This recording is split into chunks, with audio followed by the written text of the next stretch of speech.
छूटे ना विश्वास हो कन्हैया, एक आस मुझे तुमसे कन्हैया, कहीं छूटे ना विश्वास हो कन्हैया, एक आस मुझे तुमसे कन्हैया, कहीं छूटे ना विश्वास हो कन्हैया। तेरे सिवा कहाँ, तेरे सिवा कहाँ झोली फैलाऊं कन्हैया, कोई पार ना देखे तेरे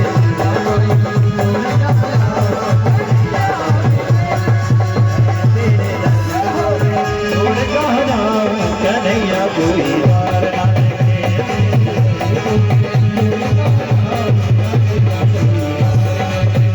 तेरे आगे मैंने दामन पसारा है, मुझको मोहन तेरा ही सहारा है।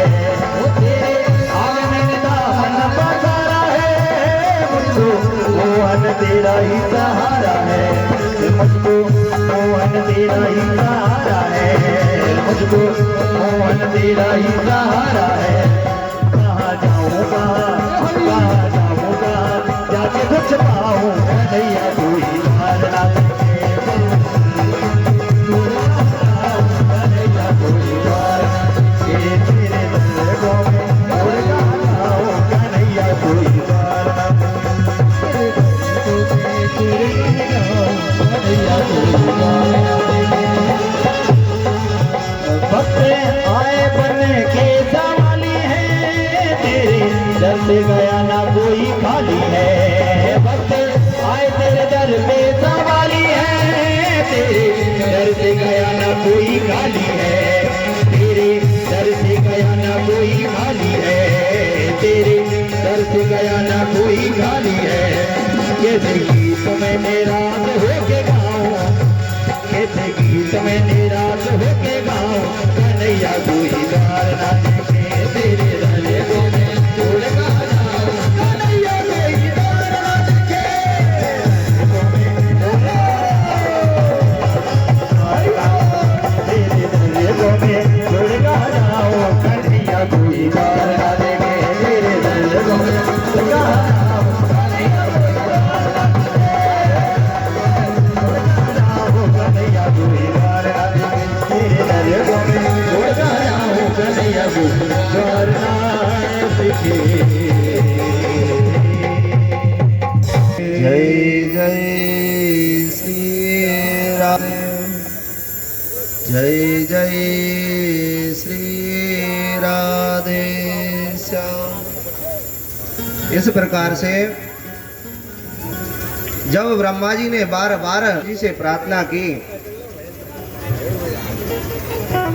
तब प्रार्थना करते करते सभी भक्त आ जाते हैं और उन भक्तों के द्वारा प्रार्थना करने पर ठाकुर जी प्रसन्न हो जाते हैं और ब्रह्मा जी से कहते हैं, आज तो आपने मेरे भक्तों से अलग कर दिया, पर आगे कभी भी मेरे भक्तों से मुझे अलग नहीं करना, क्योंकि मैंने आज तो आपको माफ कर दिया है, पर आगे मैं आपको माफ नहीं करूंगा। तब ठाकुर जी एक और लीला करते हैं कि सभी श्री दामा मधुमंगल मुधमंगल सहित क्रीड़ा करते हैं और एक कपड़े की गेंद बनाते हैं, और श्री दामा बड़ा ही गरीब था, बड़ा निर्धन था, तो वह गेंद माता ने कपड़े की बना करके दी थी और कहा था, बेटा इसको कहीं घुमाना नहीं। तब श्री दामा मधुमंगल ठाकुर जी कन्हैया जमुना नदी के किनारे उस गेंद से खेलने लगे। तब ठाकुर जी ने जानबूझ करके वह गेंद से ही खेलना आरंभ किया और श्री दामा ने कहा, देखो भैया, जो गेंद यदि जमुना नदी में फेंक देगा या चली जाएगी खेलते खेलते, उसी को लाना पड़ेगा, क्योंकि इस यमुना नदी में कालिया नाग रहता है।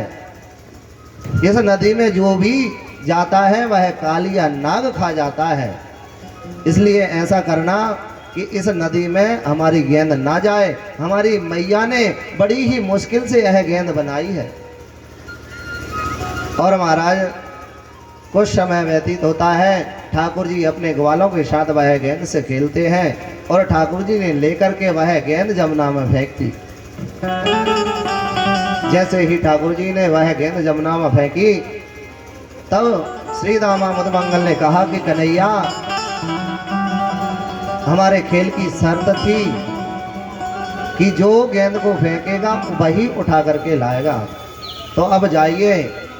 तब कन्हैया ने कहा ठीक है, मैंने गेंद फेंकी है, मैं ही लेकर के आऊंगा। और ठाकुर जी देखते ही देखते कदम के पेड़ पर चढ़ जाते हैं और यमुना नदी में गेंद उठाने के लिए चले जा रहे हैं। पर ठाकुर जी तो यह लीला कर रहे हैं, क्योंकि यमुना नदी में कालिया नाग रहता था। भाई यमुना नदी का पानी पीने योग्य नहीं था, जो भी पशु पक्षी उस पानी को पीते थे वह मर जाते थे, क्योंकि कालिया नाग जो है जहर उस नदी में उगलता था। अब ठाकुर जी जाते हैं और कालिया नाग से युद्ध करते हैं और युद्ध करते करते कालिया नाग को मारने लगते हैं। तब कालिया नाग समझ जाता कि यह तो ठाकुर जी हैं, परम पिता परमेश्वर जगदीश्वर है। तब कालिया नाग ठाकुर जी के से प्रार्थना करता है कि हे प्रभु मुझे क्षमा कर दो। और ठाकुर जी कालिया नाग के सहस्त्र फन हैं, उन फनों पर नृत्य कर रहे हैं।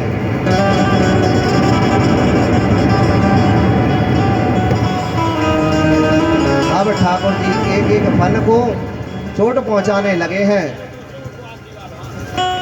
तब वह कालिया नाग ठाकुर जी की ओर हाथ जोड़कर प्रार्थना करता है।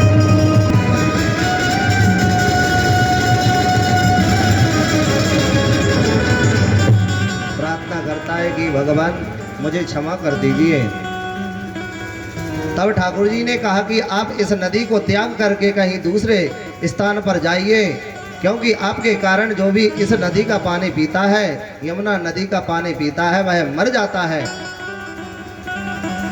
तब ठाकुर जी कहते हैं कि आप यहाँ से स्थान त्यागें, आपको क्षमा करूंगा। तब कालिया बना कालिया नाग ठाकुर जी से प्रार्थना करता है और कहता है भगवान आपका जो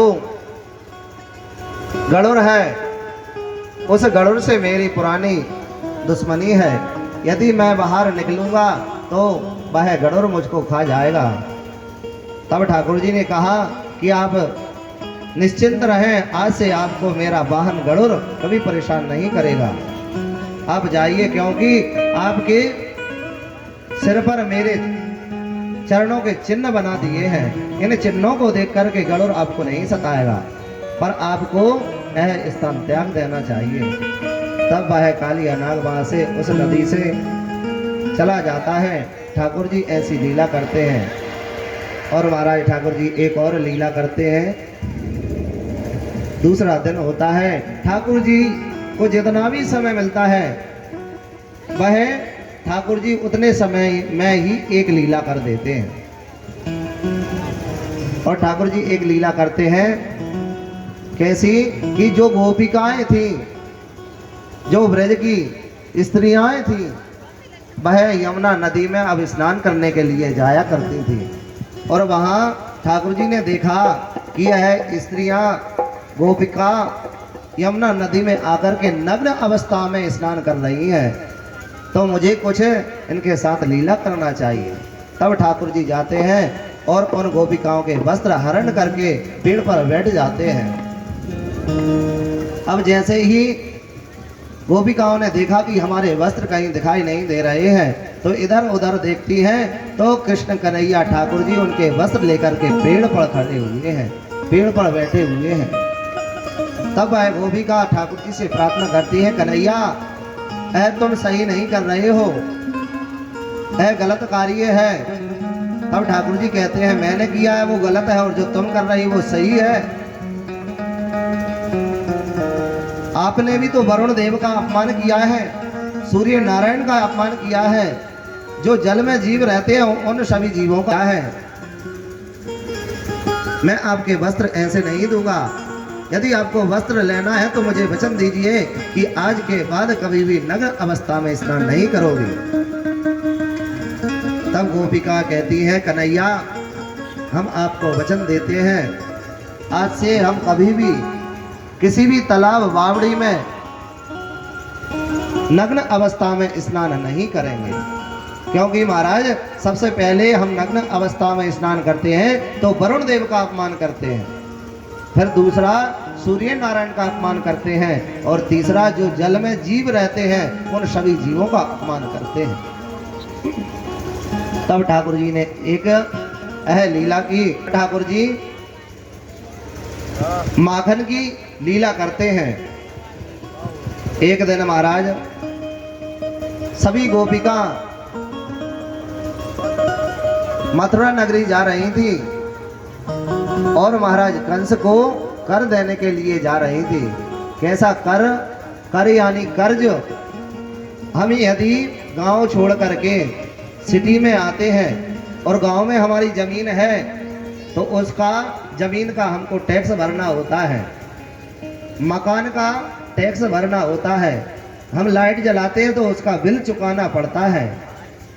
ऐसे ही हम जिस नगर में रहते हैं वहाँ के राजा भी वह कर लेता था, जो जिसके पास है उसी हिसाब से कर देना है।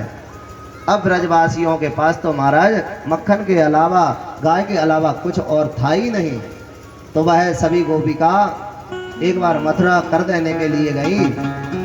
तब वहां से कर देने से जो भी माखन बचता था उसको बेच करके अपना जीवन यापन करती थी। अब एक दिन गोपिकाओं का वह माखन बिका नहीं, और ऐसे ही माखन की हंडियां रख करके अपने सिर पर आ रही थी तो रास्ते में ठाकुर जी मिल गए और गोपिकाओं से कहने लगे कि गोपिका, यदि आपको इस रास्ते से निकलना है